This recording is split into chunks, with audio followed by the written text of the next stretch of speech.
اے نبی تم نے دیکھا اس شخص کو، اس کے حال پر غور کیا جس نے اپنی خواہش نفس کو اپنا الہ بنا لیا۔ اللہ اکبر، الہ لا الہ الا اللہ، کلمہ توحید کا مرکزی لفظ یہاں آ رہا ہے، من اتخذ الہہ ہواہ، جس نے اپنی خواہش نفس کو اپنا معبود بنا لیا، الہ بنا۔ افانت تکون علیہ وکیلا، کیا آپ ایسے شخص کی کوئی ذمہ داری لے سکتے ہیں؟ سود حرام ہوا کرے جی، حرام ورام، ہمارا دھندا جو ہے وہ آگے بڑھ نہیں سکتا، تو اللہ کے حکم کو پیچھے ڈالا، نفس کے تقاضے کو آگے رکھا۔ کون معبود ہے آپ؟ نام عبداللہ رکھیے، نام عبد الرحمان رکھیے، ہے عبد النفس، نفس کے بندے، نفس کے غلام۔ یہ میں نے یوں سمجھیے کہ جیسے میں نے ہجرت اور جہاد کی ڈیفینیشنز کی تھی۔ ہجرت کا بیس کیا ہے؟ پوچھا گیا ایو الہجرت افضل ہو یا رسول اللہ، اے اللہ کے رسول بتائیے سب سے اعلیٰ ہجرت کون سی ہے، افضل؟ فرمایا ان تہجر ما کرہ ربک، ہر اس چیز کو چھوڑ دو جو تمہارے رب کو پسند نہیں۔ آج رات ہی سے آپ ہجرت شروع کر سکتے ہیں۔ جائزہ لیجئے کیا کیا چیزیں میری زندگی میں خلاف شریعت ہے، جو اللہ کو ناپسند ہے، فیصلہ کیجئے کہ آج کے بعد نہیں ہوگی،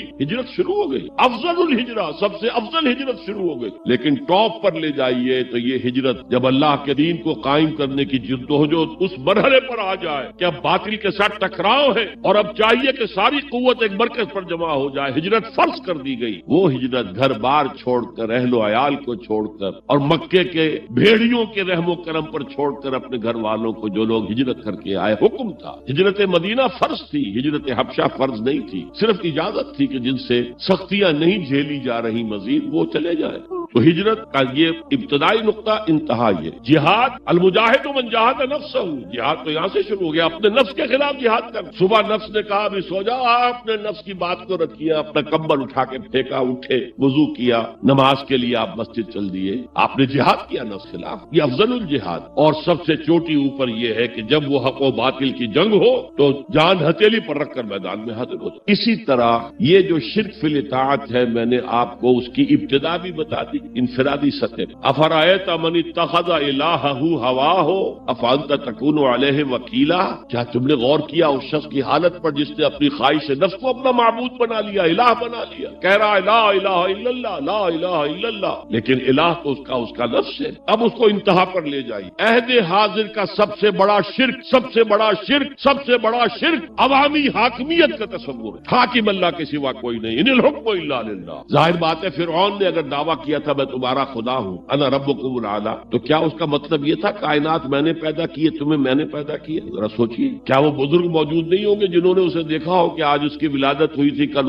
اس کی کوئی اور سیریمنی ہوئی تھی؟ یہ کیسے دعویٰ کیا تھا؟ میرا حکم چلے گا، میں نہیں جانتا، الیس لی ملک مصر، مصر کی حکومت میری ہے کہ نہیں؟ یہ دعویٰ تھا، یہ خدائی کا دعویٰ۔ کسی زمانے میں وہ فرد ہوتے، نمرود ہوتے تھے، نماردہ فراعنہ، جمال عبد الناصر نے نعرہ لگایا تھا نحن ابناء الفراعنہ، بڑے فخر کے ساتھ، ہم فرعونوں کی اولاد۔ اور صدام نے لگایا تھا نعرہ نحن ابناء النماردہ، ہم نمرودوں کی اولاد۔ عراق کے بادشاہوں کا لقب نمرود تھا اور مصر کے بادشاہ فراعنہ فرعون۔ زمانے کا جب ارتقاء ہوا ہے اور اس میں فیصلہ کن کام جو ہے وہ حضور نے صلی اللہ علیہ وسلم، جب حضور کی حیات طیبہ کے بعد خلافت انفرادی سے اجتماعی ہو گئی۔ جب تک نبوت جاری تھی نبی ہی خلیفہ ہوتا تھا، اس کی ہاٹ لائن اللہ کے ساتھ وحی کی لگی ہوئی ہے، ادھر سے حکم آتا ہے وہ امپلیمنٹ کرتا ہے، جہاں اس کا حکم نہیں ہے وہ اپنا بیسٹ ججمنٹ استعمال کر کے فیصلہ کرتا ہے۔ یہی ہے وائس جیرنسی، یہی ہے خلافت، ایسنس آف خلافت یہی ہے۔ جیسے وائس رائے دلی میں ہوتا تھا، ہمارا بادشاہ یا ملکہ تو انگلستان میں ہوتے تھے، اب جو ہز میجسٹیز گورنمنٹ یا ہر میجسٹیز گورنمنٹ سے حکم آیا، وائس رائے اس میں کوئی تغیر و تبدل نہیں کر سکتا، he has to implement it as such. جہاں کوئی حکم نہیں ہے تو وہ مقام پر بیٹھا ہے، آن دی اسپاٹ ہے، حالات کو دیکھے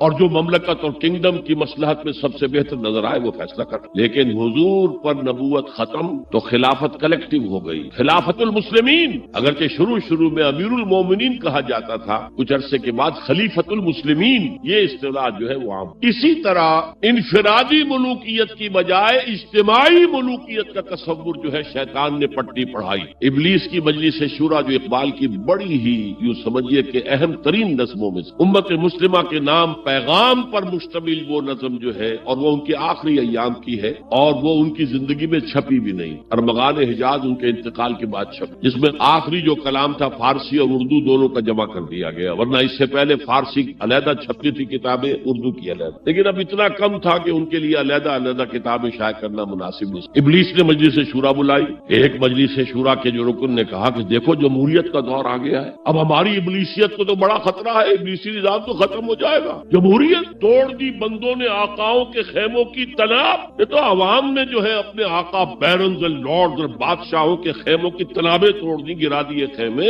یہ تو انقلاب آ رہا ہے، میرے آقا وہ جہاں زیر و زبر ہونے کو ہے جس جہاں کا ہے فقط تیری سیاست پر مدار۔ ابلیس کیا کہتا ہے بڑے ٹھنڈے انداز، ہم نے خود شاہی کو پہنایا ہے جمہوری لباس، جب ذرا آدم ہوا ہے خود شناس و خود نگر۔ آج آدمی میں ایک سیلف امپورٹنس پیدا ہو چکی ہے۔ یہ بادشاہ کون ہوتے ہیں جو ہمارے سروں پر مسلط ہے، محلوں میں رہتے ہیں، عیش کرتے ہیں، جو خون پسینہ جو ہے وہ کسان کر رہا ہے، ابھی انڈسٹریل ریولوشن تو نہیں ہوا تھا، وہ ساری بات جو تھی وہ زرعی معیشت تھی، خون پسینہ وہ کرتا ہے، فصل میں سے لائنز شیئر آ کر بیرن اور لارڈ وہ لے گیا، اور اس میں سے ایک حصہ اس نے بادشاہ کو پہنچا، ایک اپنے پاس رکھا، ظالمانہ نظام۔ تو ہم نے دیکھا کہ انسانوں میں کچھ شعور پیدا ہو گیا، خود شعوری، تو ہم نے ملوکیت کو ڈھال دیا نئے سانچے میں، ہم نے خود شاہی کو پہنایا ہے جمہوری لباس۔ وہ گندگی جو فرعون کے سر پر ٹنوں کے حساب سے رکھی ہوئی تھی، ہم نے کہا تولا تولا سب میں تقسیم کر دو، ایک ایک ووٹ سب کے ہاتھ میں دے دو اور کہہ دو تم حاکم ہو۔ ہم نے خود شاہی کو پہنایا ہے جمہوری لباس، جب ذرا آدم ہوا ہے خود شناس و خود نگر۔ تو نے کیا دیکھا نہیں مغرب کا جمہوری نظام، چہرہ روشن اندروں چنگیز سے تاریک تر، it is the dictatorship of the capitalist, جسے جمہوریت کا نام دیا جا رہا ہے، کھیل ہے، تماشا ہے۔ تو آج کی دنیا کا سب سے بڑا شرک، سب سے بڑا شرک، اسے کوئی جانتا ہی نہیں، وہ شرک فی العقیدہ ان کو معلوم، اور اس کے اوپر فتوے بھی وہ لگا دیں گے۔ کوئی قبر کے سامنے کھڑے ہو کر کوئی دعا کر رہا ہے، کسی کو رکوع کر لیا، کسی نے سجدہ کر لیا، تو خیر ٹھیک ہے، وہ تو ایک شرک جلی ہو رہا ہے، وہ تو معلوم ہے، اس کی نفی ہو رہی ہے، لیکن یہ وہ تھے شرک جو پہلے تھے۔ آج کا شرک بالکل اور ہے۔ آج کا شرک دو میں گنوا دیتا ہوں آپ کو، ایک ہے عوامی حاکمیت کا تصور، ایک ہے مادہ پرستی کا تصور، مادے پر سارا توکل اور اعتماد۔ اللہ پر کہاں توکل رہا، کہاں اعتماد رہا؟ میٹیریلزم یہ ایک مذہب ہے، یہ ایک فلسفہ ہے۔ بہرحال اطاعت کے ضمن میں شرک فی الاطاعت کیا ہے؟ انفرادی سطح پر نفس پرستی، نفس کو اپنا معبود بنا لینا، اجتماعی سطح پر عوام کی حاکمیت، بدترین شرک۔ اب آئیے محبت، شرک فی المحبت کیا ہے؟ اگر کسی بھی شے اور کسی بھی انسان کی محبت اللہ کی محبت سے بڑھ جانا تو دور کی بات ہے، برابر بھی آ کر ہم نشین ہو گئی، بیٹھ گئی، تو یہ شرک ہے۔ والذین آمنوا اشد حبا للہ، جب تک اشد محبت آپ میں اللہ کی نہیں ہوگی۔ اگر کوئی اور شے محبوب ہے تو من الناس من یتخذ من دون اللہ اندادا یحبونہم کحب اللہ، لوگوں میں سے ایسے بھی ہیں جنہوں نے اللہ کو چھوڑ کر کسی اور چیزوں کو مد مقابل بنا لیا ہے، ان سے وہ محبت کرتے ہیں جو اللہ سے کرنی چاہیے۔ توحید کا تقاضا ہے لا محبوب الا اللہ، لا مطلوب الا اللہ، لا مقصود الا اللہ، مقصود و مطلوب اور محبوب حقیقی اللہ کے سوا۔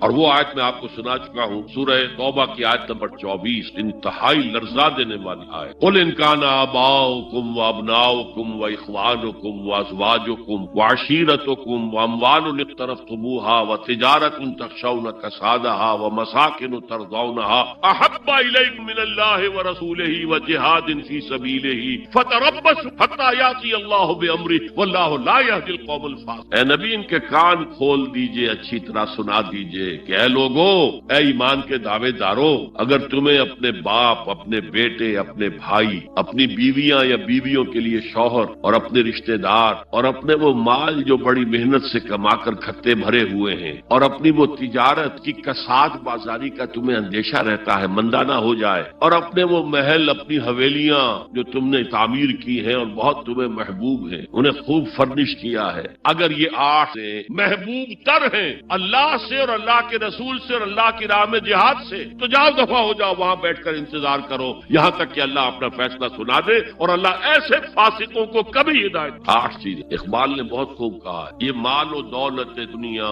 یہ رشتہ و پیوند، 5 قریب ترین سے آ گئے، باپ، بیٹا، بھائی، زوجین اور رشتہ دار، رشتہ و پیوند یہ جوڑنے والا۔ اور مال و دولت دنیا کی 3 شکلیں آ گئی، دولت جو آپ اپنی بیلنس شیٹ کو دیکھ دیکھ کر آپ تو خوش خوش ہوتے ہیں؟ اب ہمارے ایسٹس کی یہ قیمت ہو گئی ہے، اور وہ مکانات جو آپ نے بنائے ہیں بڑے محبوب ہیں، اور ایسے بنائے ہیں قرآن مجید میں آتا ہے لعلکم تخلدون، ایسے بنا رہے ہیں تمہیں ہمیشہ رہنا ان مکانوں، اور وہ کاروبار جن میں تمہیں اندیشہ رہتا ہے کہ کہیں کساد نہ ہو جائے، کوئی ڈپریشن نہ آ جائے۔ یہ 8 چیزیں، یہ مال و دولت دنیا، 3 یہ رشتہ و پیبند، بتان وہم و گما لا الہ الا اللہ، یہ سب وہم و گمان کے بت جن کی پرستش میں تم لگے، ان سب کی پرستش چھوڑو تو لا الہ الا اللہ کہا۔ اب اس اصول کو بھی اپلائی کرنا آئیے انڈیویجول لیول۔ دولت کی محبت، اگر آپ کو دولت کی محبت آمادہ کرتی ہے کہ اللہ کے حدود کو پامال کریں، حرام ذرائع استعمال کریں، دولت آنی چاہیے، حلال سے ہو، حرام سے ہو، جائز ہو، ناجائز سے ہو، بائی ہوک اور بائی کروک دولت آنی چاہیے، تو آپ کی محبوب حقیقی کون ہوئی؟ دولت۔ یہ دولت آپ کی محبوب۔ کون بڑے سے بڑا موحد اس شرک کا احساس رکھتا، اور حضور نے اس قدر کلیئر فرمایا ہے تعس عبد الدینار و عبد الدرہم، ہلاک ہو گیا یا ہلاک ہو جائے، یہ کلام خبریہ ہے یا یہ بد دعا ہے؟ تعس عبد الدینار و عبد الدرہم، درہم و دینار کا بندہ ہلاک ہو جائے۔ نام عبد الرحمان ہے، حقیقت میں عبد الدینار، عبد الدرہم۔ درہم و دینار آنے چاہیے، جائز سے یا ناجائز سے، حلال سے یا حرام سے، صحیح سے یا غلط سے، بائی حق اور بائی حق۔ تو معبود کون ہوا؟ ہمارے ہندو بھائیوں نے کیا کیا؟ لکشمی دیوی دولت کی دیوی ہے، اس کی پوجا کرتے کس لیے؟ مطلوب کیا ہے؟ دولت۔ اس کی پوجا وہ خوش ہو جائے تو دولت ملے گی۔ ہم نے کہا ہٹاؤ جی اس دیوی کو بیچ میں سے، ہم براہ راست ہی پوج لیں، بس یہی تو فرق کیا ہے۔ عبد الدینار و عبد الدرہم، یہ ہے انفرادی سطح پر۔ شرک فی المحبت، جو روح عبادت، جو عبادت کی جان محبت، غایت الحب ما غایت الذل والخضوع، اور ٹاپ پر لے آئیے۔ آج کی دنیا اجتماعیت کے میدان میں اگرچہ اب زمانہ بدل رہا ہے، لیکن تقریباً 1 صدی سے نیشن اسٹیٹ، وطن کی بنیاد پر قومیت، وطن محبوب ترین شے، جو شے میرے وطن کے لیے صحیح ہے وہ میں کروں گا، چاہے وہ غلط ہو، حرام ہو، اللہ کے قانون کے خلاف ہو، لیکن میرے وطن کے لیے وطن زندہ باد۔ یہ وطن پرستی، اس وطن پرستی کے مذہب کی ایک نماز بھی ہے۔ ترانہ ہو رہا ہے تو کھڑے ہو جاؤ، قنوت، کھڑے ہو جانا عبادت کا ہے، اس کا جھنڈا سلامی۔ یہ وطن کے معبود کے ریچول، مذہب وطنیت۔ اسی لیے اقبال نے کہا تھا، اس کو سمجھا نہیں کسی نے، اس دور میں میں اور ہے، جام اور ہے، جم اور، ساقی نے بنا کی روش لطف و ستم اور، تہذیب کے آزر نے ترشوائے صنم اور۔ آج کا صنم، آج کا بت کون ہے؟ تہذیب کے آزر نے ترشوائے صنم اور، مسلم نے بھی تعمیر کیا اپنا حرم اور، ان تازہ خداؤں میں بڑا سب سے وطن ہے، جو پیرہن اس کا ہے وہ مذہب کا کفن۔ خدا پرستی، یہ وطن کی لکیر سے تم اور ہو گئے، میں اور ہو گیا۔ لکیر انسانیت منقسم، جو تمہارے وطن کے لیے ٹھیک ہے وہ تم کرو گے چاہے وہ اخلاقاً غلط، اور جو میرے وطن کے لیے ٹھیک ہے وہ میں کروں گا چاہے اخلاقاً غلط۔ یہ کون سا دین ہے؟ یہاں تو وطن تمہارا معبود بنا۔ پاکستان میں بڑا شور اٹھا تھا جب میں نے کہا تھا کہ جھنڈے کو سلامی دینا شرک، اور ترانے کے وقت کھڑا ہو جانا شرک۔ اور میں کبھی بھی تقریبات میں جاتا ہوں، اقبال ڈے ہو رہا ہے، چور ہو رہا ہے، میں ان تقریبات کا مقرر نہیں ہوں، لیکن جب بہت زور دیتے چلا جاتا ہوں، لیکن وہاں ترانہ پڑا جاتا میں بیٹھا رہتا، میں کھڑا نہیں، اور اس پر چیبے گوئیاں ہوتی ہیں اخبارات کے۔ لیکن میرے نزدیک یہ وطن کی نماز پڑھ رہے ہو، تمہارا یہ قنوت اور وطن کا ترانہ، اس میں حمد ہو رہی ہے وطن، یہ کیا ہے؟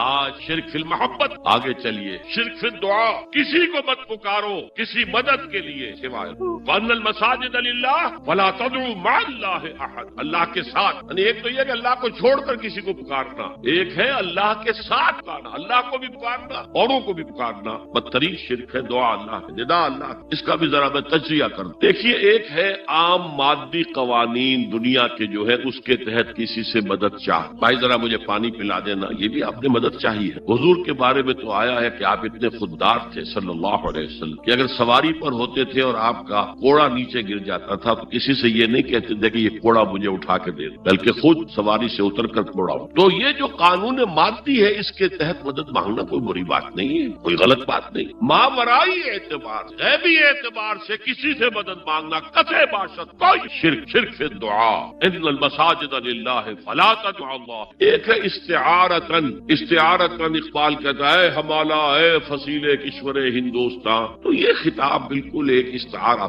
اسی معنی میں مولانا حالی نے اپنی مسدس کے اختتام پر جو مناجات لکھی ہے، اے خاصہ خاصان رسول وقت دعا ہے، امت میں تیری آ کے عجب وقت پڑا ہے، وہ دی جو بڑی شان سے نکلا تھا وطن سے، پردیس میں وہ آج غریب الغربا۔ تو اس معنی میں اس لفظ استعمال ہو جائے تو تو اس پر بہت زیادہ الرجک بھی نہیں ہونا چاہیے، لیکن غیبی طور پر کسی کے بارے میں یہ عقیدہ رکھ کر کہ وہ میری مشکل کشائی کر سکتا ہے، حاجت روائی کر سکتا ہے، میری مدد کر سکتا ہے، یہ شرک ہے، اور اس کے شرک ہونے میں کوئی شک ان المساجد للہ فلا تدعوا مع اللہ احد۔ اب دیکھیے ہمارے یہ فرشتے یہاں بیٹھے ہیں نا، ہم کہہ سکتے ہیں ذرا بھائی میرا یہ کام کر دینا؟ نہیں کہہ سکتے۔ جبرائیل کو پکار سکتے ہیں، اے جبرائیل ذرا میرا یہ کام کر؟ نہیں، وہ عالم غیب کی شے ہے۔ کسی ولی اللہ کی روح کو پکار کر کہنا کہ میری یہ مشکل دور کر دے؟ نہیں، اللہ سے کہیں، اللہ پکارے، اللہ جس کے ذریعے سے چاہے آپ کی ضرورت۔ اس ضمن میں میں کہوں گا کہ شاہ ولی اللہ دہلوی نے ایک بات کہی ہے، اگرچہ مجھے اس کی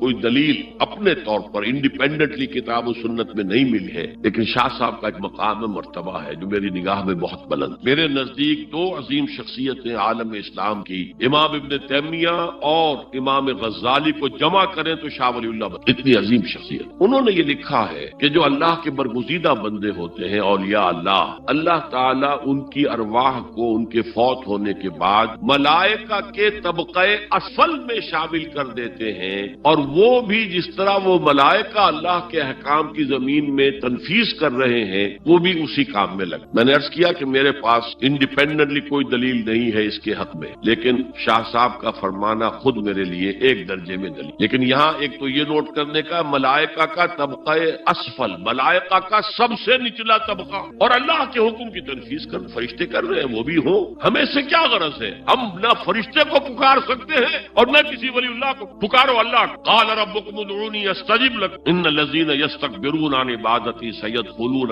جہنم داخرین۔ تمہارا رب کہتا ہے مجھے پکارو، مجھ سے مانگو، میں تمہیں دوں گا، تمہاری دعا سنوں گا، قبول کروں۔ اور جو بربنائے تکبر مجھ سے نہیں مانگتے وہ جہنم میں داخل ہوں گے ذلیل و خوار۔ حضور نے ایک بات مجھے متن یاد نہیں ہے، بہت پیاری فرمائی، دیکھو انسانوں سے تم مانگتے ہو تو ایک دفعہ تو اس کے ماتھے پر تیوری پر بل پڑ ہی جاتا، یہ کیوں میرے سامنے ہاتھ سوال کیا، کیوں مجھے سے مانگ؟ چلیے بعد میں کچھ وہ دے ہی دے، ناگوار تھا۔ ارے اس سے مانگو جو کہتا ہے کہ مجھ سے مانگو اور میں دوں گا، وہ نہ مانگنے پہ ناراض، اس سے نہیں مانگتے۔ رات کے آخر ساعتوں یا جسے آپ کہتے ہیں small hours of the morning, حدیث میں آتا اللہ نزول اجلال فرماتے، جس کو ہم نہیں جانتے کیسے نزول، ذات باری تعالیٰ اور اس کے متعلقات کے بارے میں جو بات آ گئی قرآن میں حدیث میں وہ ہم مانتے ہیں، کیسا یہ ہم نہیں جانتے، اس کا ہاتھ ہے کیسا ہے ہم نہیں جانتے، اس کا چہرہ ہے کیسا ہے ہم نہیں جانتے، اس کی ساق ہے، اس کی پنڈلی ہے کیسی ہم نہیں جانتے، وہ سنتا ہے کیسے سنتا ہے ہم نہیں جانتے، کیا اس کے کان ہے، کیا اسے بھی ساؤنڈ ویوز کی ضرورت ہے سننے کے لیے، وہ دیکھتا ہے کیسے دیکھتا ہے ہم نہیں جانتے، وہ اترتا ہے کیسے اترتا ہے ہم نہیں جانتے، جو قرآن میں آ گیا حد میں آ لیجیے بس۔ باقی یہ متشابہات میں سے ہے، اس کی کھود کرید میں پڑو گے تو فتنے میں مبتلا ہو، ابتغاء الفتنة وابتغاء تاویلہ۔ لہذا حدیث میں آتا ہے کہ رات کے آخری ساعتوں میں اللہ سمائے دنیا تک نزول فرما، اور پھر ندا لگتی ہے حل من سائل فاعطیہ، ہے کوئی سوال کرنے والا مانگنے والا کہ میں اسے دوں، حل من مستغفر فاغفر لہ، ہے کوئی گناہوں کی معافی چاہنے والا کہ میں اسے معاف کر۔ ہم انٹا غفیل سو رہے، ہم تو مائل بکرم ہے، کوئی سائل راہ دکھلائیں کسے، رہنم منزل ہی نہیں، راہ کسے دکھا؟ اللہ کے راستے پر چلنے کا فیصلہ کرو، اللہ کی راہ میں جہاد کا فیصلہ کرو، پھر اللہ راستہ کھولے گا۔ والذین جاہدوا فینا لنہدینہم سبلنا، وہ لوگ کہ جو ہمارے راستے میں جہاد کریں، محنت کریں، مشقتیں کریں، ہم لازماً ان پر اپنے راستے کھول دیں۔ اور دعا شرک فی الدعا، مانگو صرف اللہ اللہ، وہ چاہے کسی فرشتے کے ذریعے، چاہے کسی فوت شدہ ولی اللہ کی روح کے ذریعے سے، چاہے کسی کو بھی نہیں، براہ راست اپنے حکم سے، اس کی تو قدرت ہے جو چاہے کرے، کن فیکون، وہ جیسے بھی ہو وہ آپ کی ضرورت پوری کرے گا۔ وہی ہے جو کہ مشکلات کو حل کرنے والا، وہی ہے کہ رزق دینے والا، وہی ہے جو مرض سے شفا دینے والا، پکارو اسی کو، مانگو۔ اب آئیے کچھ مراسم عبودیت ہے، مراسم رسم کہتے ہیں کس چیز کی ظاہری شکل، رہ گئی رسم ازاں روح بلالی نہ رہی، فلسفہ رہ گیا تلقین غزالی نہ رہی۔ یہ قرآن کا بھی ہم اسے رسم الخط کہتے ہیں، رسم الخط، اور یہ حضرت عثمان کے زمانے میں فائدہ یہ اس طریقے سے لکھا ہے۔ تو عبدیت کے اظہار کے لیے کچھ رسومات، جس میں سے ایک پر گفتگو ہو چکی ہے، قنوت والقانتین والقانتات، یہ جو ہے اللہ کے حضور میں چاہے ہاتھ باندھے چاہے ہاتھ کھلے، لیکن ذرا جھک کر گردن میں خم کر کے کھڑے۔ یہ نماز کے اندر جو قنوت ہے یہ قنوت ہے، یہ بھی اپنی عاجزی کا اظہار، عجز اور تذلل۔ وہ جو ابن قیم کی میں نے ڈیفینیشن آپ کو بتائی، العبادت تجمع اصلین غایت الحب وغایت الذل والخضوع، ہر درجے میں اللہ اللہ کے سامنے پچ جانا، جھک جانا، گر جانا، رکوع سجدہ اللہ کے وقت. اور اس معاملے میں دین محمدی جو اپنی تکمیل کو پہنچ گیا، الیوم اکملت لکم دینکم واتممت علیکم نعمتی ورضیت لکم الاسلام دینا. حضور کی بعثت سے قبل سجدہ تعظیمی جائز، کسی شخص کی تعظیم کے لیے، ان کی عزت کے لیے اس کے سامنے سجدہ کیا. حضرت یوسف کے سامنے ان کے والدین اور 11 بھائی سجدے میں. بچپن میں خواب دیکھا تھا اور 40-50 سال بعد کی تعبیر بالفعل ایک اس واقعے کے طور پر سامنے آ رہا. سجدہ جھکنا، سجدہ کرنا یہ جائز تھا. سجدہ تعظیم حضور پر شریعت مکمل، توحید مکمل، اب ہر نوع کا سجدہ حرام مطلق ہے سوائے اللہ کے. ہمارے مسلمانوں نے بھی اپنے دور ملوکیت میں سجدہ تعظیمی شروع کرا. عدالت در بادشاہ کے دربار میں جا رہے سجدہ رکوع کی حالت. یا آپ کے پڑوس میں جو حیدرآباد کی ریاست تھی، سلام کیسے کرتے تھے، کتنے جھکتے تھے، اور پھر وہ اٹھ کر وہ سلام ہو رہے. یہ مشرکانہ فعل مغلیہ دربار میں بھی تھا. شیخ احمد سرہندی رحمۃ اللہ علیہ نے کہا غلط ہے، حرام جائز نہیں. دربار میں شکایت پہنچ گئی. آخر مخبری کرنے والے بھی تھے، حاسد بھی تھے. ومن شر حاسد اذا حسد. طلبی ہو گئی، بلایا گیا دربار میں اور ایسا اہتمام کیا گیا کہ جب حضرت مجدد آگے آئے بادشاہ تک جانے کے لیے تو درمیان میں ایک دیوار سی حائل کر کے اس میں کھڑکی کھول کے اس میں سے جھک کر گزریں گے نا تو رکوع کسی درجے میں تو ہو جائے گا. رکوع بھی سجدے ہی کی ایک شکل ہے، سجدے کا ہاف کہہ لیجئے. لیکن یہ کہ جب آیات سجدہ آتی ہے قرآن مجید میں، وہ عام نمازوں میں دیکھتا ہوں کہ وہ آیات سجدہ والی آیات پڑھی دی جاتی، حالانکہ ان کی ایک خاص کیفیت ہے. تراویح میں تو پڑھی جاتی ہے لیکن پہلے بتا دیتے ہیں کہ یہ دوسری رکعت میں یا پہلی رکعت میں سجدہ آ رہا ہے تو لوگ تیار ہوتے ہیں. رکوع بھی اگر فوراً ہو جائے آیت سجدہ کے بعد تو اس سے بھی اس سجدے کا حق ادا ہو جائے. بہرحال حضرت شیخ مجدد رحمت اللہ علیہ دربار میں آئے تو اس کھڑکی میں سے پہلے پاؤں گزارے، پھر اپنا سر کر جیل میں ڈال دیا گیا، کوئی پرواہ نہیں. حاضر ہوا میں شیخ مجدد کی لحد پر، وہ خاک کے ہے زیر فلک مطلع انوار، گردن نہ جھکی جس کی جہانگیر کے آگے، جس کی نفس گرم سے ہے گرمی احرار. وہ ہند میں سرمایہ ملت کا نگہباں، اللہ نے بر وقت کیا جس کو خبردار. دین الہی، دین محمدی کے خاتمے کا اعلان. اب بڑے بڑے مولویوں نے یہ اکبر کو سبق پڑھایا، بڑے مولوی درباری مولوی انہوں نے سبق پڑھایا. اللہ کا ایک دن 1000 برس کا ہوتا اور اللہ کا ہر معاملہ 1000 سال تک ہوتا. اب 1000 سال ہو گئے محمد کی رسالت کو، ان کی رسالت کا دور ختم صلی اللہ علیہ وسلم. اب دوسرا 1000 سال، اسی لیے الف ثانی کہتے ہیں نا، الف ہزار کو کہتے ہیں الف ثانی. یہ دوسرا 1000واں سال جو شروع ہو گیا ہے، اس میں ایک نئے دین کی ضرورت ہے. وہ دین اکبری ہے، دین الہی ہے. اور دین الہی کیا تھا؟ یہ ایک بہت بڑی سیاسی تدبیر تھی، اصل میں بہت بڑی سیاسی تدبیر، اور اس کا ظہور بعد میں بھی ہوا ہے ہندوستان کی سرزمین. وہ یہ کہ ہندوستان کی ترقی میں جو چیز سب سے بڑی رکاوٹ ہے وہ مذہبی اختلافات. لہذا ایسا کرو سارے مذاہب جو ہیں اسے ہاون دستے میں ڈالو، کوٹ کوٹ کے چورا چورا کر کے بناؤ صفوف، اور یہ مذہب سب کا ہو جائے تو مذہبی اختلافات ختم ہو جائے. دوسری بات کی سمجھ میں یہ آ گئی کہ اصل میں اختلاف رسالت اور شریعت کی بنیاد پر ہوتے ہیں. لہذا دین الہی بس خدا کو مانو، بس رسالت وغیرہ کو چھوڑو. خدا تو سب کا رب ہے، اسے آپ پرماتما کہہ لیں، مہادیو کہہ لیں، جو چاہے کہہ لیں، اللہ کہہ لیں، رام کہہ لیں. قل ادعوا اللہ والرحمن ایما تدعوا فلہ الاسماء الحسنی. قرآن کہتا ہے تم اللہ کہہ کر پکار لو یا رحمان کہہ کر پکار لو، جس کو بھی تم پکار رہے ہو یہ جان لو کہ تمام اچھے نام اسی.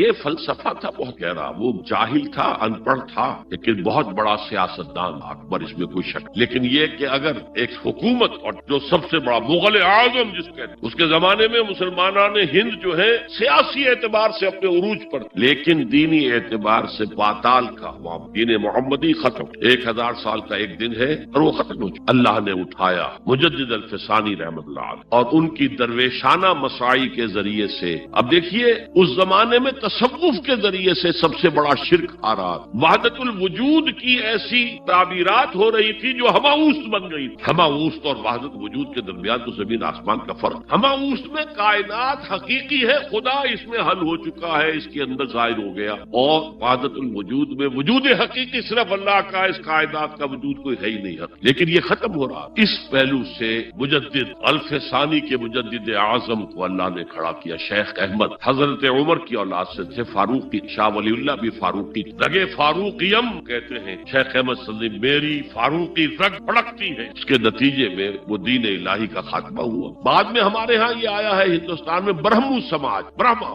پرامن سماج. اور گاندھی جی بھی اسی فلسفے کے قائل تھے، وحدت ادیان. اور یہ سیاسی اعتبار سے بہت اونچی ذہنی سطح کی غمازی کرنے والی بات ہے کہ ہندوستان کے اندر کے یہ مذہبی اختلافات کو اگر ہم کسی طرح کھرل کر کے ختم کر دیں، ہاون دستہ میں ڈال کے کر دیں، پھر یہ کہ یہاں ترقی ہی ترقی. بہرحال سجدہ گردن نہ جھکی جس کی جہانگیر کے آگے، جس کے نفس گرم سے ہے گرمی احرار، وہ ہند میں سرمایہ ملت کا نگہباں اللہ نے بر وقت کیا خبردار. تو ہم نے شرک فی العبادت میں پہلے بات کی، شرک فی الاطاعت. انفرادی سطح پر نفس معبود، اجتماعی سطح پر عوام کی حاکمیت، بدترین شرک اور عظیم ترین شرک. اتنے بڑے پیمانے کا شرک کبھی نہیں ہوا دنیا. اس کے بعد شرک فی المحبت، مال کی محبت، عبد الدینار وطن کی محبت یا کسی اور شے کی محبت. اگر وہ اللہ کی محبت کے برابر بھی آ جائے، بڑھ جائے تو اور بھی بڑی بات کہنی پڑے گی، لیکن ہمارے پاس شرک سے اوپر کی اصطلاح کوئی نہیں. پھر شرک فی الدعاء، اللہ کے سوا کسی اور سے حاجت روائی کے لیے، مشکل کشائی کے لیے پکارتا. پھر شرک فی المراسم العبودیہ، قنوت ہے، رکوع ہے، سجود ہے. یہ ذل والخضوع کی، کسی کے سامنے جھک جانے کی ایک علامت، سمبل. اب آخری ہے اس میں اخلاص، اور اخلاص کی ضد کیا ہے؟ ریاکاری. کوئی عبادت اگر دکھاوے کے لیے کی جائے وہ شرک، یہ شرک خفی کہلاتا. مال کی محبت کا شرک بھی شرک خفی ہے، نفس کی اطاعت کا شرک بھی شرک خفی ہے، اور یہ سب سے خفی شرک حضور نے فرمایا صلی اللہ علیہ وسلم، من صلی یرائی فقد اشرکا ومن صام یرائی فقد اشرکا ومن تصدق یرائی فقد اشرکا. جس نے دکھانے کے لیے نماز پڑھی اس نے شرک کر دیا، جس نے دکھاوے کے لیے روزہ رکھا اس نے شرک کر دیا، جس نے دکھاوے کے لیے خیرات کی، صدقات دیے، شرک. قد اشرکا، قد اشرکا. یہ عربی کے مزاج سے واقفیت ہو، فعل ماضی پر قد جو ہے تو وہ پرفیکٹ ٹینس بن جاتا، کر چکا، شرک میں ملوث ہو چکا. من صلی یرائی فقد اشرکا، من صام یرائی فقد اشرکا ومن تصدق یرائی فقد اشرکا. اور تجزیہ کر کے یہاں تک بتایا کہ اگر کوئی شخص نماز پڑھ رہا ہو اور جب وہ یہ دیکھے کہ کوئی اسے دیکھ رہا ہے تو اپنے سجدے کو طویل کر دے تو یہ شرک. فرض کیجئے 5 سیکنڈ کا سجدہ وہ کر رہا تھا، اب اس نے 7 سیکنڈ کا کیا. یہ 2 سیکنڈ کس کے لیے؟ اس ایک سجدے کے 2 مسجود ہو گئے. وہ 5 سیکنڈ کا سجدہ تو اللہ کے لیے، 2 اس کے لیے شرک ہو گئے. ایک اور بات فرمائی صلی اللہ علیہ وسلم، شرک خفی کو پہچاننا اور دیکھنا اتنا ہی مشکل ہے جتنا کہ کسی سیاہ شب میں، تاریک رات میں، کسی سیاہ پتھر پر چلنے والی سیاہ چیونٹی کو دیکھنا. تشبیہ کا بلاغت اور فساد کی انتہا ہے. جیسے میں نے عرض کیا کہ ایک جوڑے کی 2 جوتیوں کے مابین جو مشابہت ہے، امت مسلمہ اور سابقہ امت بنی اسرائیل کی، ان کے اوپر جو حالات وارد ہوئے ان میں وہی تاریک شب ہے، سیاہ پتھر ہے، اس پر سیاہ چیونٹی رینگ رہی ہے. جتنا اس کو دیکھنا مشکل ہے اتنا ہی شرک خفی کو کدھر کدھر سے آپ پر حملہ آور ہو جائے گا، کدھر کدھر سے آ کر آپ کی عبادت میں، آپ کی توحید میں نقب لگائے گا. اس کا آپ کو اندازہ ہو نہیں پڑا. بہت زیادہ چوکس رہنے کی. اور اس کا علاج بتایا گیا ہے خاص طور پر عبادات کے، کہ کچھ نہ کچھ عبادت نفل بھی کی جائے، اور نفل عبادت اس طور سے کی جائے کہ کسی کو پتہ نہ. اب ہمارا حال یہ ہو گیا ہے کہ ساری، اگر کوئی عشاء کی 17 رکعتیں پڑھتا سب کی سب مسجد میں پڑھتا، حالانکہ صحابہ کے دور میں مسجد تھی فرائض کی ادائیگی، باقی جا کر نماز گھر میں پڑھو گے وہ افضل ہے. اور نوافل تو خاص طور پر اگر کسی کو تہجد کی توفیق ہو گئی ہے تو کسی نہ کسی طرح ڈھنڈورا پیٹے گا. اسے جی کیا کرے، رات کو جاگنا ہوتا ہے، طبیعت جو ہے بڑی بھاری رہتی، ہو گیا اپنا ڈھنڈورا پیٹ دی. تو اس سے تو مرض اور 2 حادثہ ہو جائے، ریاکاری اور بڑھ جائے. اسی طریقے سے صدقات نافلہ فرمایا ایسے دو کہ داہنا ہاتھ جو کچھ دے بائیں ہاتھ کو پتہ نہ چلے، کسی کو پتہ. اس سے وہ ریاکاری کی جڑیں کٹتی ہیں. ریاکاری کی جڑیں جو ہے دل کے اندر سے، یہ علاج ہے ریاکاری کا. لیکن ریاکاری شرک. اب میں آخری بات پر آ رہا ہوں. آپ نے سوچا ہوگا کہ اس تجزیے کے تحت تو ہر گناہ جو ہے ادنا سے ادنا گناہ بھی شرک. فجر کی نماز کے وقت اگر اٹھ کے نہیں گئے اور چادر یا کمبل کو سیدھا کر کے لیٹ گئے تو یہ شرک. پھر کون سے گناہ ہے جو اللہ معاف کرے؟ یہ جو میں نے آیت آپ کو 2 دفعہ جو آئی ہے سورہ نساء میں سنائی، ان اللہ لا یغفر ان یشرک بہ ویغفر ما دون ذلک لمن یشاء. اللہ تعالیٰ اس کو تو ہرگز نہیں بخشے گا کہ اس کے ساتھ شرک کیا جائے، البتہ اس سے کم تر جس کو چاہے گا بخش. تو جان لیجئے یہ جو باریک تجزیہ میں نے کر کے بتایا ہے یہ اپنی جگہ 100% درست، لیکن ان میں جو یہ چیزیں ہیں، کوئی کوتاہی ہو گئی، کوئی گناہ ہو گیا، کوئی شریعت کی مخالفت ہو گئی، نفس کے کسی اس وقت کے دباؤ میں آ کر یہ گناہ شمار ہوں گے. اگر یہ آپ کی طبیعت ثانیہ نہ بن، اگر یہ آپ کی سیکنڈ نیچر بن گئے گے تو ایک گناہ بھی ساری تباہی لانے کے لیے کافی۔ اگر آپ نے ڈیرے ڈال غلطی ہو گئی، معافی مانگو، توبہ کرو، استغفار کرو، اللہ صاف کر دے۔ نہیں کرو گے تو پھر ایک گناہ پر بھی دوام اگر ہو گیا اور اس گناہ نے ایک نے بھی تمہارا احاطہ کر لیا تو وہ جہنم میں خلود کی وعید کو رہا۔ بلا من کسب سیئۃ واحاطت بہ خطیئتہ فاولئک اصحاب النار هم فیہا خالدون۔ جو نہیں جس نے کوئی ایک بھی بڑا گناہ، چھوٹا نہیں، یہ چھوٹے چھوٹے گناہ جو ہوتے رہتے ہیں، گناہ کبیرہ لمم جن کو کہا گیا ہے، اس کی اللہ تعالیٰ کے ہاں پکڑ نہیں ہے، بلکہ وضو کرتے ہیں تو ہاتھوں کے اس طرح کے گناہ وہ دھل جاتے ہیں، آنکھوں کے گناہ دھل جاتے ہیں۔ گناہ کبیرہ اگر ایک بھی کریا اور مستقل کیا اور اس پر ڈیرے ڈال اور وہ آپ کا احاطہ، آج کے دور میں سود کا نظام، سودی کاروبار، وہ تو آپ کا احاطہ کر گئے، آپ کے پورے وجود کا احاطہ کر گئے۔ بلا من کسب، اور کسبہ کہتے ہیں جان بوجھ کر کرم۔ ایک ہے خطا سے ہو گیا، غلطی سے ہو گیا، وقتی طور پر کوئی تحریک ایسی ہو گئی، غلط ماحول میں بیٹھے ہوئے تھے، اس کے زیر اثر کوئی آپ سے بھی غلط حرکت سرزد ہو گئی، کبھی نفس کا جوش کچھ ایسا ہوا کہ آپ مغلوب ہو گئے، ٹھیک ہے،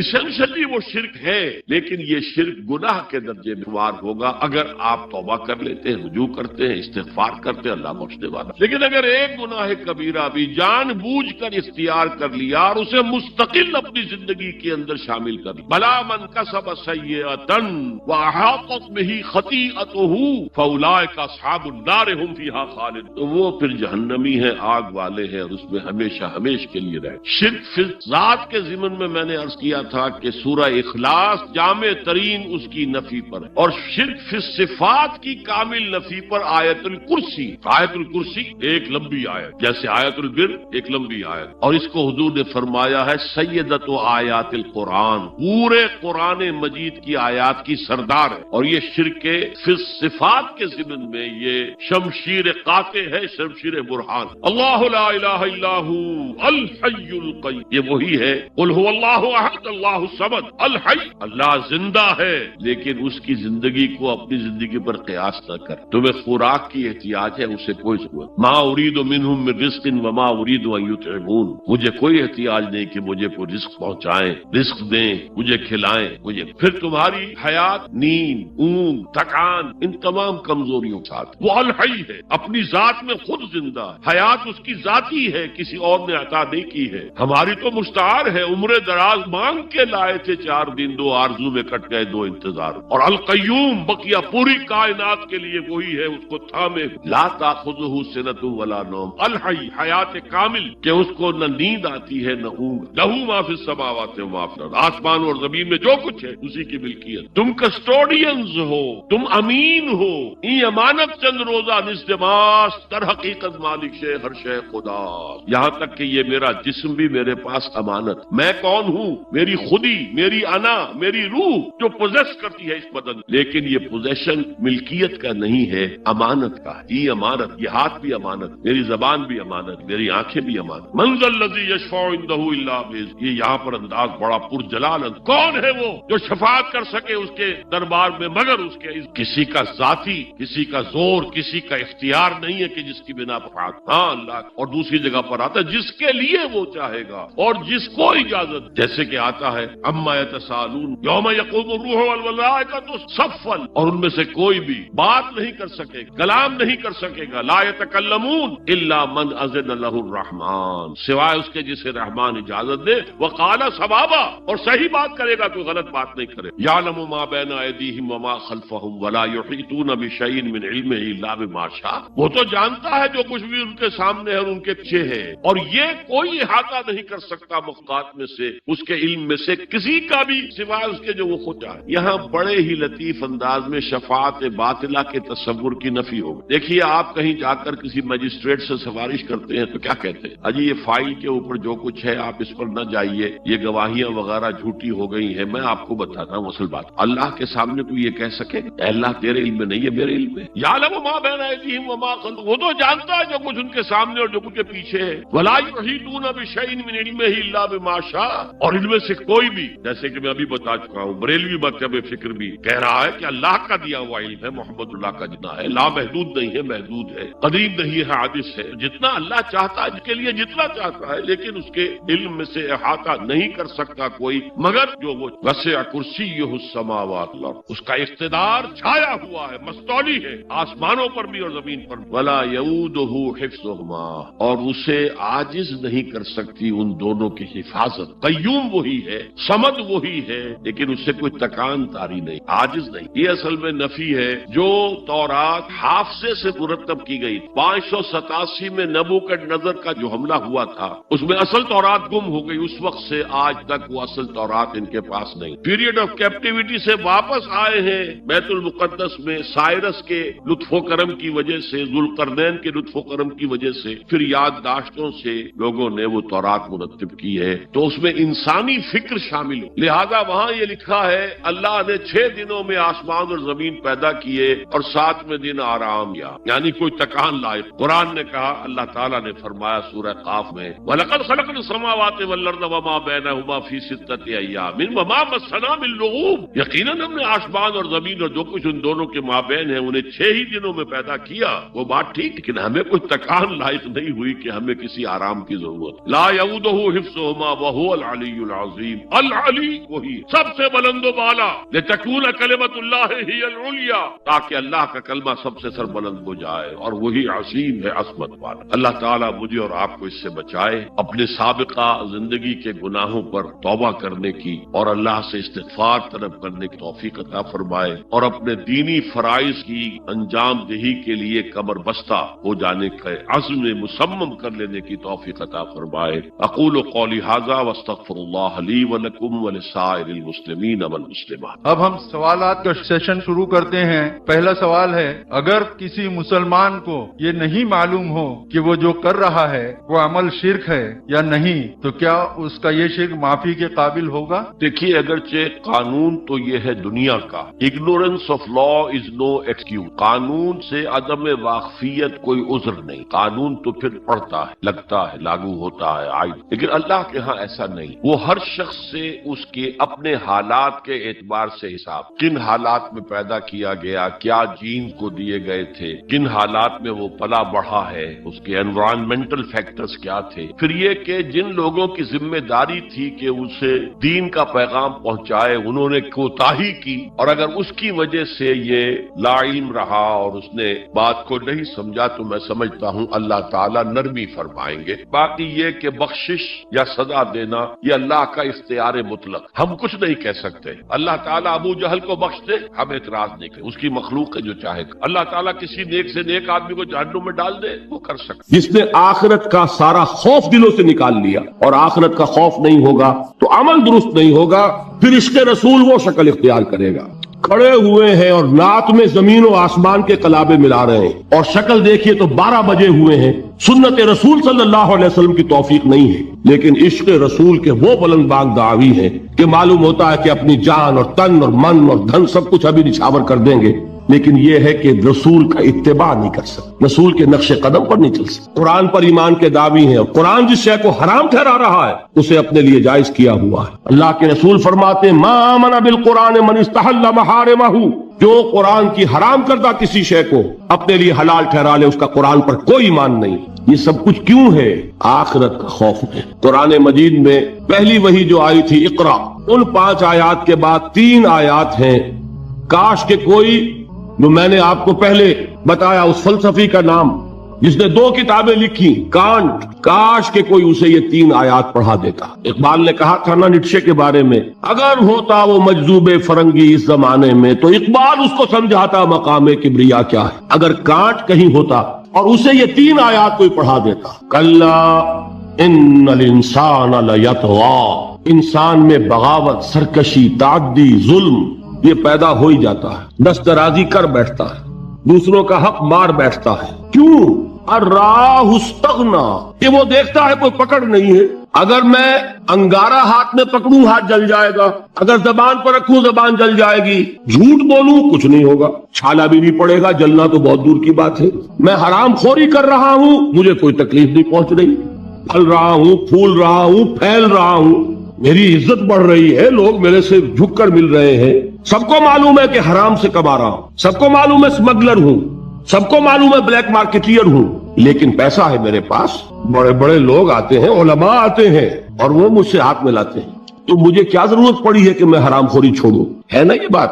دنیا میں ان افعال کا نتیجہ نہیں نکل رہا. یہ ہے وجہ کہ جس کی وجہ سے انسان سرکشی میں، تعدی میں، ظلم میں، غلط کاری میں، حرام خوری میں بڑھتا چلا جاتا ہے. اس کا علاج کیا ہے؟ ان الی ربک الرجعی، یقیناً تیرے رب کی طرف لوٹ کر جانا ہے. دیر ضرور ہے، اندھیر نہیں ہے. بدلہ مل کر رہے گا، ہر ایک کو اپنے کیے کا پورا بدلہ. ایک میں آپ کو خطبہ سناتا ہوں، نہج البلاغہ کا جو بھی مرتب ہے اس نے حضور کے کچھ خطبات بھی جمع کیے ہیں. حضور کا ایک سادہ سا خطبہ ہے، اس سے آپ کو اندازہ ہوگا ایمان بالآخرہ پر کس درجے حضور نے زور دیا ہے. واللہ لتموتن کما تنامون، خدا کی قسم تم سب کے سب مر جاؤ گے جیسے روزانہ رات کو سو جاتے ہو. ثم لتبعثن کما تستيقظون، پھر تمہیں اٹھا لیا جائے گا جیسے روزانہ صبح کو بیدار ہو جاتے ہو. ثم لتحسبن بما تعملون، پھر تمہارا حساب کتاب لیا جائے گا ان اعمال کا جو کر رہے ہو. ثم لتجزون بالاحسان احسانا وبالسوء سوءا، اور پھر تمہیں لازماً بدلہ مل کر رہے گا، بھلائی کا بھلا بدلہ اور برائی کی بری سزا. اور وہ کیا ہے؟ وَإِنَّهَا لَجَنَّةٌ أَبَدًا أَوْ لَنَارٌ أَبَدًا، یا آگ ہے ہمیشہ ہمیش کے لیے اور یا جنت ہے ہمیشہ ہمیش کے لیے. یہ زور ہے کلام نبوی میں اس ایمان بالآخرہ کے لیے.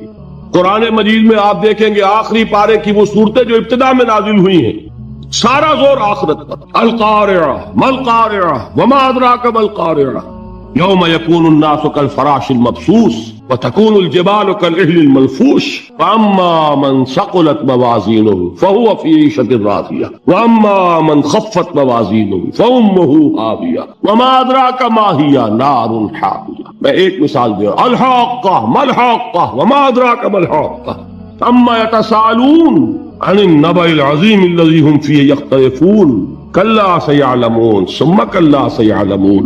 سارا زور آخرت پر ہے، اس لیے کردار بنتا ہے اس آخرت پر یقین کے نتیجے. عمل درست ہوگا اس آخرت پر یقین کے نتیجے میں. تو ایمانیات ثلاثہ کی ایک دوسرے کے ساتھ جو نسبت و تناسب ہے اہمیت کے اعتبار سے، اس کے لیے یہ الجبرے کے فارمولے کی طریقے سے یہ حقیقت ذہن نشین کر لیجئے. علمی، اصولی، نظری، علمی اعتبار سے اصل اہمیت ایمان باللہ کی ہے. قانونی، فقہی، شرعی اعتبار سے اصل اہمیت ایمان بالرسالت کی. اخلاقی، عملی اعتبار سے اصل اہمیت ایمان بالآخرہ کی ہے. یہ میرا گفتگو کا 5واں باب ختم ہوا. اب ہے اہم ترین باب، 6واں باب، ایمان کے 2 درجے. یوں تو ایمان کے درجات بے شمار، ایک ایمان میرا اور آپ کا، ایک ایمان ابو بکر اور علی کا رضی اللہ تعالی عنہما. کوئی نسبت و تناسب ہے؟ کتنے درجے ہوں گے؟ وہ درجات گنے نہیں جا سکتے، ناممکن. لیکن جان لیجئے کہ ان کو 2 بڑے بڑے حصوں میں ہم تقسیم کر دیں. ایک ایمان ہے قانونی ایمان، اسی کے لیے ایک اصطلاح ہے اسلام. ایک ایمان ہے حقیقی ایمان، جس کے لیے ایک دوسرا لفظ ہے یقین. ان 2 چیزوں کو علیحدہ علیحدہ سمجھ لیجیے. دیکھیے، تصدیق میں نے کہا تھا ایمان کے معنی تصدیق ایک ہے زبان سے. ہاں، آپ صحیح کہہ رہے ہیں، آپ اللہ کے رسول ہیں، میں نے مان لیا جو خبر آپ دے رہے ہیں. میں نے قیامت کو مانا، بعث بعد الموت کو مانا، اللہ کو مانا، اس کے اسماء کو مانا، اس کی صفات کو مانا. میں گواہی دیتا ہوں اشہد ان لا الہ الا اللہ واشہد ان محمد رسول اللہ. یہ کیا ہے؟ اقرار باللسان. اس کا نتیجہ کیا نکلا؟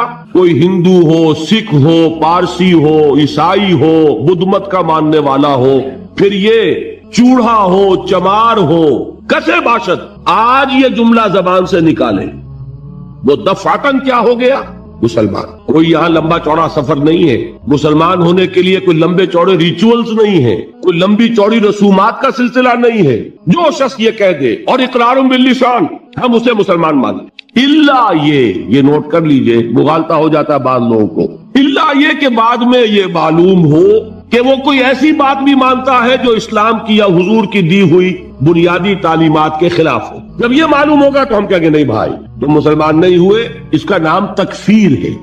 پھر اس کو کافر قرار دیا جائے گا۔ مثال دوں آپ کو، ایک شخص کہتا ہے اشہد ان لا الہ الا اللہ واشہد ان محمد رسول اللہ، ہو گیا مسلمان۔ بعد میں کہتا میں نے آخرت کا اقرار کب کیا تھا؟ میں نے تو اللہ کو مانا، رسول کو مانا، یہ آخرت تو میں نے نہیں مانی۔ اب کیا کہیں گے آپ، اس کو مسلمان مانیں گے کہ نہیں؟ یہ تکفیر ہے۔ جب تک ہمیں معلوم نہیں کہ وہ آخرت کا منکر ہے، صرف کلمہ شہادت کی بنیاد پر اسے مسلمان مانا جائے گا، لیکن جب معلوم ہوا کہ وہ آخرت کا منکر ہے، اب اس کی تکفیر ہو جائے گی کہ نہیں، تو مسلمان نہیں ہو، کافر۔ بالکل اسی طرح جب تک ہمیں معلوم نہیں کہ کوئی شخص جو کلمہ شہادت پڑھ رہا ہے وہ ختم نبوت کا منکر ہے، اس وقت تک وہ مسلمان مانا جائے گا، لیکن جب یہ معلوم ہو جائے کہ وہ ختم نبوت کا منکر ہے، اس کی تکفیر کی جائے، اس لیے کہ محمد رسول اللہ نے جیسے خبر آخرت کی دی، ویسے ہی خبر اپنی نبوت کی اختتام اور تکمیل کی دی۔ تو یہ جو ہے اسلام یا ایمان قانونی، اس کا تعلق ہے اقرار باللسان سے۔ اس کی بنا پر ہم دنیا میں کسی کو مسلمان مانتے ہیں،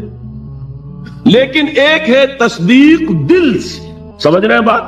یہ دل سے تصدیق ہوگی تو حقیقی ایمان ہوگا، اگر دل سے تصدیق نہیں ہے، زبان سے تصدیق ہے، تو اسلام تو ہو جائے گا، ایمان نہیں ہوگا۔ بات سمجھ میں آئی؟ تو ایک ایمان کا قانونی درجہ ہے۔ اچھا، دل کی تصدیق کی بات ایسی ہے، ہر شخص سمجھ سکتا ہے، اس کو ہم ویریفائی نہیں کر سکتے۔ آج تک بھی، آج کیا تاریخ ہے؟ 12 دسمبر 1985 تک بھی کوئی آلہ ہمارے پاس ایسا نہیں جس کے ذریعے سے ہم دل میں اسے اتار کر یہ دیکھ لے کہ ایمان ہے کہ نہیں ہے، نہیں ہے نا؟ تو ایمان کی جو دنیا کا ایمان ہے اس میں دل کی بات زیر بحث نہیں آئے گی۔ بات سمجھ رہے؟ مجبوری ہے ہماری، we can't know it, we can't verify it. ہم نے کسی کے دل میں اتر کر نہیں دیکھا۔ ہو سکتا ہے، دیکھیے، کوئی ہندو، کوئی سکھ پاکستان میں آتا ہے جاسوس کی حیثیت سے، وہ مسلمانوں کی شکل بنائے گا کہ نہیں؟ داڑھی بھی رکھے گا، خوب نماز سیکھ کے آئے گا، ختنہ کرا کے آئے گا، تاکہ کوئی آڑا وقت آئے اور ویریفیکیشن ہونے لگے تو میری آئیڈینٹی جو ہے مسلمان کی تسلیم ہو جائے۔ اور ہو سکتا ہے ہمارے ہاں بارڈر ایریاز میں کوئی امام مسجد بن کے بیٹھا ہوا ہو اور وہ ہندو جاسوس ہو، کیا اس کے دل میں ایمان ہے؟ نہیں، وہ بنا ہوا مسلمان ہے، لیکن ہمیں مسلمان ماننا پڑے گا۔ کیوں؟ unless you can prove it otherwise۔ آپ کے پاس کیا ثبوت ہے؟ ثبوت مل جائے گا تو آپ اسے پکڑ کر جیل میں ڈال دیں گے جاسوسی کے جرم میں، لیکن یہ کہ جب تک آپ کے پاس کوئی ثبوت نہیں ہے you will have to accept him as a Muslim۔ اس لیے کہ مسلمان ہونے کے لیے قانونی طور پر ایمان کا تقاضا پورا کرنے کے لیے صرف اقرار باللسان ہے، دل کی تصدیق کو اس میں ہم کہیں زیر بحث لا ہی نہیں سکتے، اٹس امپاسبل۔